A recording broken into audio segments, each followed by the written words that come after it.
Shalom Bapak Ibu Guru dan teman-teman semua. Bertemu lagi di ibadah online kita pada hari ini. Mari kita bersama-sama naikkan puji syukur dan doa kita kepada Tuhan atas segala berkat dan penyertaan-Nya bagi kita sampai saat ini. Mari kita bersaat teduh sejenak.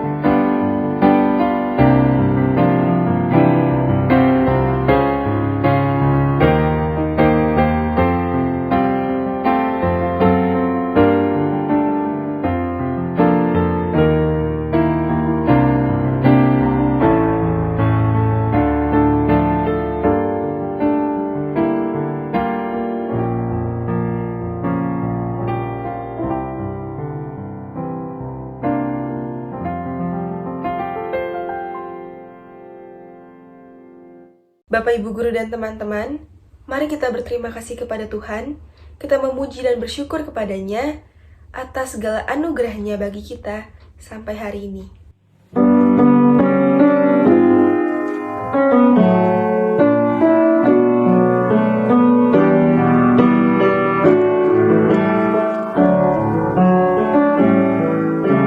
Selamat pagi Bapa, selamat pagi Yesus, selamat pagi Roh Kudus. Terima kasih atas anugerah-Mu, semalam telah berlalu. Ku memuji, ku bersyukur, ku muliakan nama-Mu. Allah Bapa, Putra, Roh Kudus, terima kasih.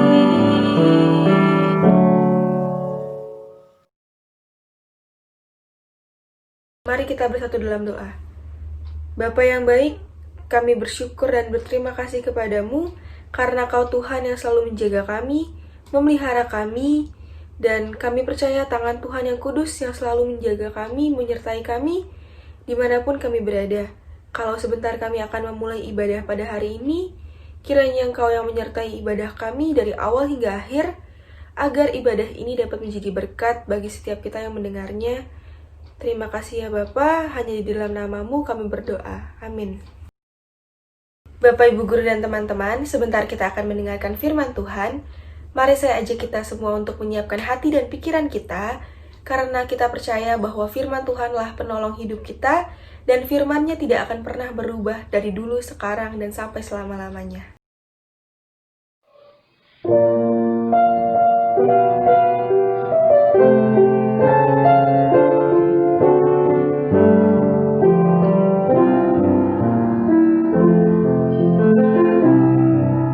Ku siapkan hatiku Tuhan, ku dengar firman-Mu saat ini.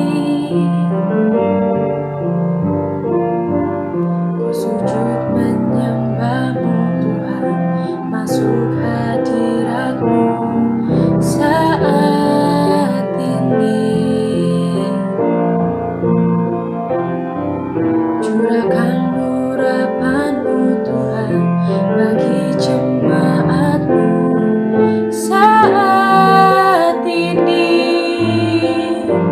Ku siapkan hatiku Tuhan, untuk dengar firman-Mu. Firman-Mu Tuhan, tiada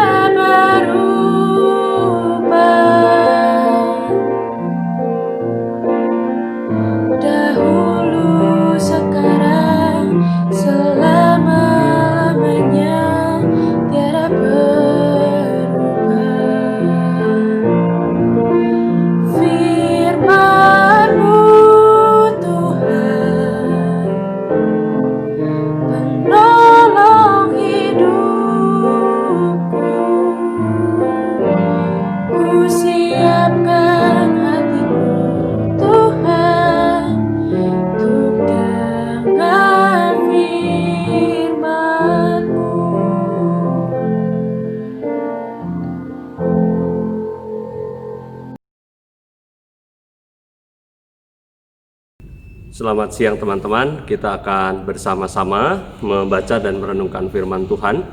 Kita akan berdoa sebelum membaca dan merenungkan firman Tuhan. Mari kita berdoa. Kami percaya bahwa Tuhan bersama dengan kami dalam persekutuan ini, dalam ibadah ini, dan kami ingin Tuhan menolong kami agar kami betul-betul mengerti apa yang Tuhan kehendaki. Kami percayakan pemberitaan firman Tuhan ini ke dalam tangan Kristus Yesus Tuhan kami. Amin. Ya, saudara-saudara, teman-teman semua, Bapak Ibu guru dan siswa, kita akan bersama-sama membuka Alkitab kita dari Matius 6 ayat 7 sampai 15. Matius 6 ayat 7 sampai 15. Saya akan membacakannya untuk kita semua. Lagi pula dalam doamu itu janganlah kamu bertele-tele seperti kebiasaan orang yang tidak mengenal Allah. Mereka menyangka bahwa karena banyaknya kata-kata doanya akan dikabulkan. Jadi janganlah kamu seperti mereka, karena Bapamu mengetahui apa yang kamu perlukan sebelum kamu minta kepadanya. Karena itu berdoalah demikian: Bapa kami yang di sorga, dikuduskanlah namamu, datanglah kerajaanmu, jadilah kehendakmu di bumi seperti di sorga. Berikanlah kami pada hari ini makanan kami yang secukupnya, dan ampunilah kami akan kesalahan kami, seperti kami juga mengampuni orang yang bersalah kepada kami. Dan janganlah membawa kami ke dalam pencobaan, tetapi lepaskanlah kami daripada yang jahat. Karena Engkaulah yang mempunyai kerajaan dan kuasa dan kemuliaan sampai selama-lamanya. Amin. Karena jikalau kamu mengampuni kesalahan orang, Bapamu yang di sorga akan mengampuni kamu juga. Tetapi jikalau kamu tidak mengampuni orang, Bapamu juga tidak akan mengampuni kesalahanmu. Teman-teman, saudara-saudara yang dikasihi Tuhan, kita berbicara hari ini tentang doa yang benar. Apakah ada doa yang salah? Saya kira semua doa tidak bisa diukur dengan kaidah yang pasti tentang salah dan benarnya. Tetapi yang dimaksud doa yang benar adalah doa yang dilakukan dengan pemahaman yang benar. Ada banyak orang yang menjalankan doa hanya sebagai rutinitas. Jadi sebagai sebuah kewajiban yang kemudian kehilangan makna. Ada banyak orang juga yang mengucapkan doa seperti yang diceritakan dalam Matius ini dengan kalimat yang bertele-tele, kalimat yang panjang, kalimat yang seolah-olah menjadi bujuk rayu bagi Tuhan, kalimat yang seolah-olah menjadi kalimat yang memaksa Tuhan dan meluluhkan hati Tuhan. Memang sih konteks yang kita bicarakan adalah konteks di mana pada saat itu banyak orang yang berdoa dalam waktu-waktu doa mereka, biasanya jam 9, 12, dan jam 3 sore. Mereka kemudian berdoa dimanapun, mereka berbicara menunjukkan kehidupan doanya di depan orang, lalu kemudian mereka mengucapkan kalimat-kalimat doa yang kemudian sangat indah. Tetapi Tuhan sedang mempertanyakan apa maksud dan apa makna dari doa itu. Nah, yang disebut doa yang benar itu bukan soal aturannya, tetapi bagaimana kita memaknainya dan menjaga bahwa doa itu betul-betul berada dalam koridor pemahaman yang tepat. Dan kemudian Tuhan Yesus memberikan satu formula doa yang sebenarnya bukan soal kalimatnya, tetapi bagaimana kita harus memahami doa itu seperti apa. Kalau kita lihat doa Bapa kami, jelas kita bisa amati dan cermati. Doa yang benar menurut Kristus adalah doa yang pertama kali diangkat oleh orang karena muncul dari pemahaman bahwa Sang Bapa, Allah sendiri yang perlu untuk dipuji dan dipuja dan diagungkan. Jadi awalan dari doa adalah bagaimana kita melihat bahwa segala hidup kita, segala yang terjadi, dinamika yang terjadi dalam hidup kita itu berkaitan dengan pemeliharaan Bapa. Dan awal dari doa Bapa kami ini menarik. Bapa kami yang di surga, dikuduskanlah namamu, datanglah kerajaanmu, jadilah kehendakmu. Jadi ada kepasrahan, ada keyakinan, ada iman yang kuat yang dinaikkan kepada Tuhan bahwa Tuhan akan memelihara dan Tuhan telah memelihara hidup kita. Sehingga dengan pemahaman itu, saudara-saudara, kita punya fondasi dalam doa itu. Fondasinya adalah kepercayaan dan iman kepada Allah sendiri. Coba kita tengok doa kita.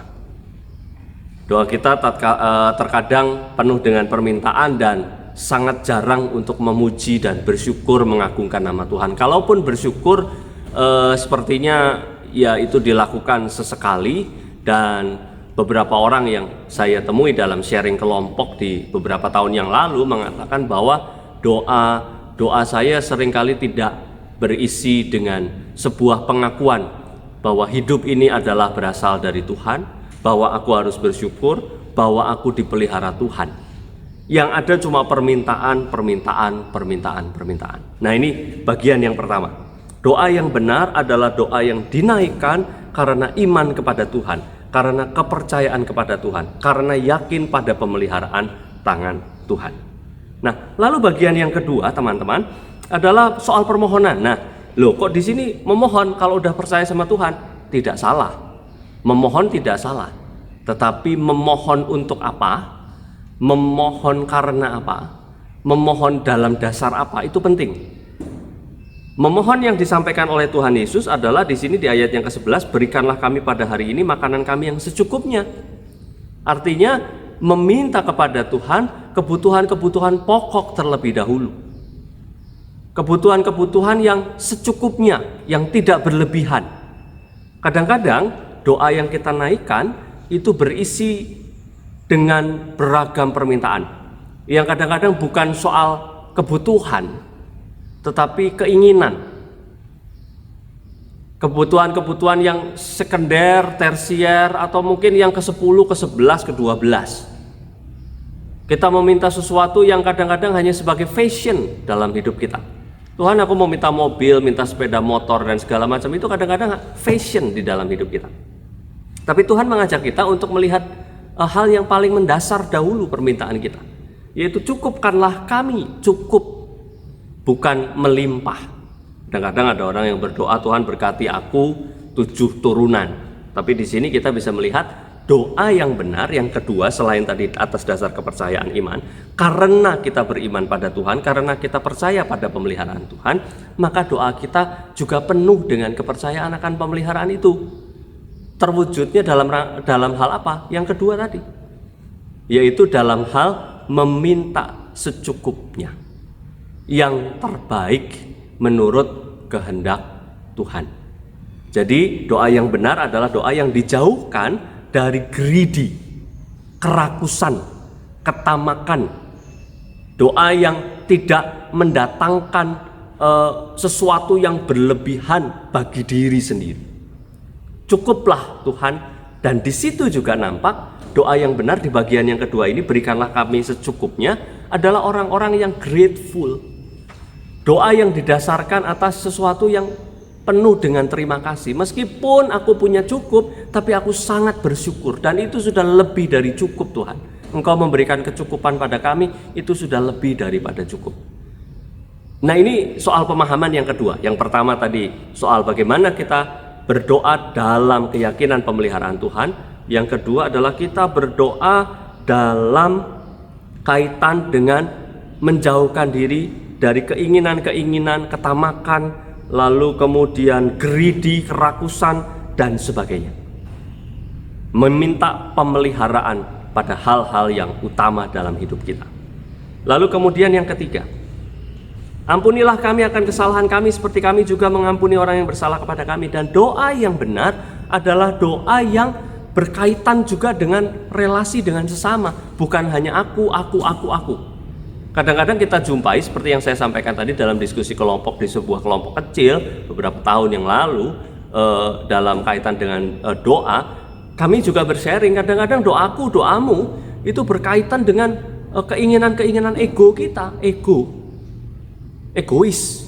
Semua berkaitan dengan saya. Tuhan, saya mau ini, Tuhan, saya mau itu, Tuhan, saya pengen ini, Tuhan, saya pengen itu, Tuhan berkati aku, berkati ini, ini segala macam, banyak sekali.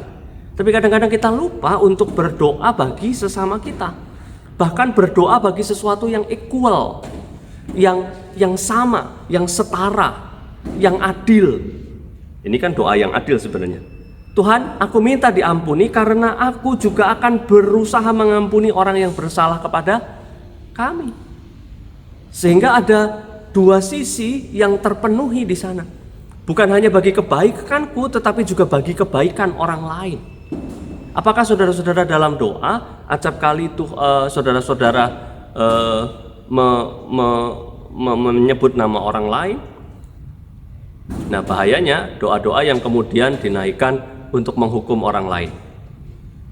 Bahayanya di sini. Karena Tuhan Yesus tidak pernah mengajarkan itu. Misalnya gini, Tuhan, aku tidak mau membalas orang. Biar engkau saja yang membalas. Tuhan, balaskanlah kejahatannya. Nah, ini menarik ya. Menarik sekali. Kenapa? Karena justru di sini Tuhan mengajarkan bukan pembalasan, bukan mendatangkan sesuatu yang buruk bagi orang lain, tetapi mendorong kita untuk mengerjakan yang baik bagi orang lain dan mendoakan kebaikan dari orang lain.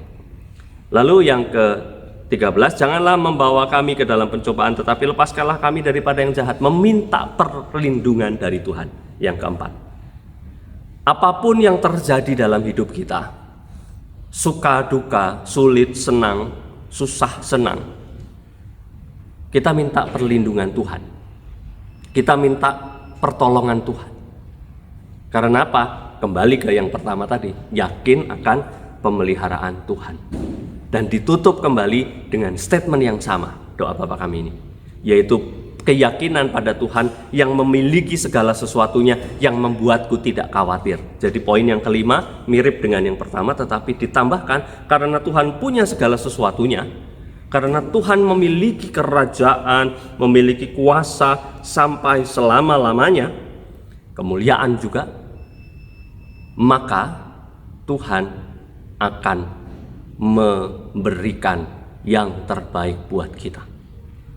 Sehingga atas kepemilikan Tuhan yang begitu luar biasa dan sayangnya pada kita, doa Bapa kami ditutup dengan rasa tidak khawatir. Maksud dari bagian yang kelima ini adalah tidak khawatir. Nah, hari ini kita telah ditegur, diingatkan, saya juga diingatkan untuk berdoa dengan cara yang benar, dengan pemahaman yang benar, dengan unsur-unsur yang memadai. Masukkanlah unsur-unsur itu dalam doa-doamu. Bukan hanya permintaan, tetapi ada rasa syukur, ada iman dan keyakinan, sebuah aklamasi, sebuah proklamasi bahwa Tuhan adalah pemilik kehidupan dan pemelihara kita. Masukkan doa-doa itu, sehingga dalam doamu itu, doa bukan hanya sebagai komunikasi, tetapi juga mendidik keimanan kita. Doa yang demikian kalau diucapkan terus-menerus akan mengokohkan iman kita kepada Tuhan yang menjadi pemilik hidup kita. Silakan teman-teman, belajarlah berdoa dalam unsur-unsur pemahaman yang benar dan cukup. Teruskan tingkatkan doamu. Jangan jadikan doa itu hanya sebagai kewajiban dan rutinitas. Tuhan Yesus memberkati. Teman-teman, tentu ada banyak hal yang akan kita naikkan dalam doa syafaat kita. Tapi saya ingin kita semua sekarang hanya berdoa seturut dengan yang Tuhan Yesus ajarkan pada kita. Kita pasti punya permintaan supaya COVID ini berlalu. Kita pasti punya permintaan supaya orang tua kita diberkati, guru-guru diberkati, yayasan diberkati, seluruh kegiatan belajar mengajar baik, lalu untuk ujian ini, itu, dan sebagainya. Betul, kita pasti punya permintaan-permintaan itu. Tetapi mari kita bungkus semua yang kita punya, permintaan itu, lalu kita naikkan dalam satu doa yang Tuhan Yesus ajarkan kepada kita.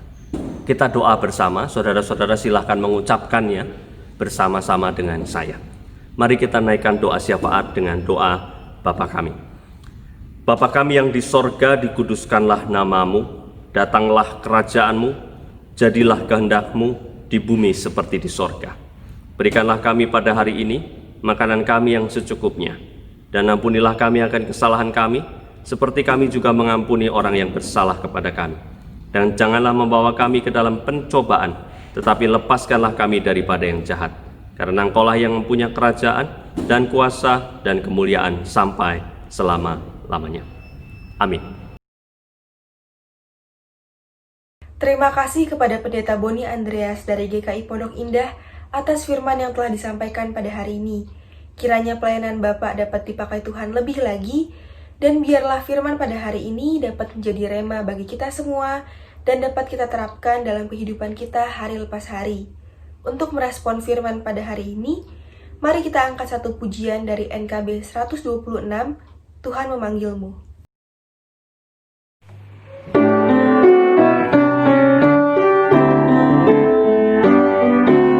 Tuhan memanggilmu, hai dengarlah, apapun yang terbaik Dia berikanlah, dan jangan kau kejar hormat semu, muliakan saja Yesus Tuhanmu, tiap karya diberkatinya.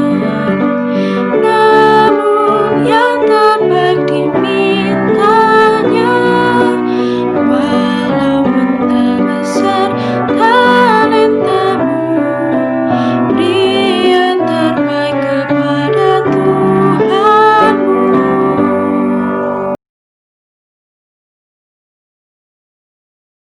Mari kita akhiri persekutuan kita ini dengan berkat dari Tuhan. Kasih dan pertolongan Allah, kuasa Kristus Yesus, pertolongan dan penghiburan dari Roh Kudus menyertai saudara-saudara dari kini sampai selama-lamanya. Amin.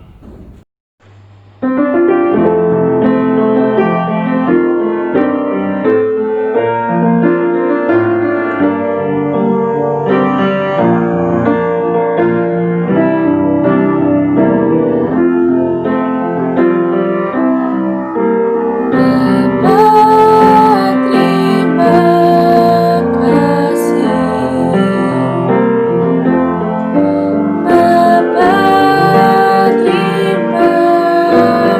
kasih. Bapa, terima kasih. Bapa di dalam surga,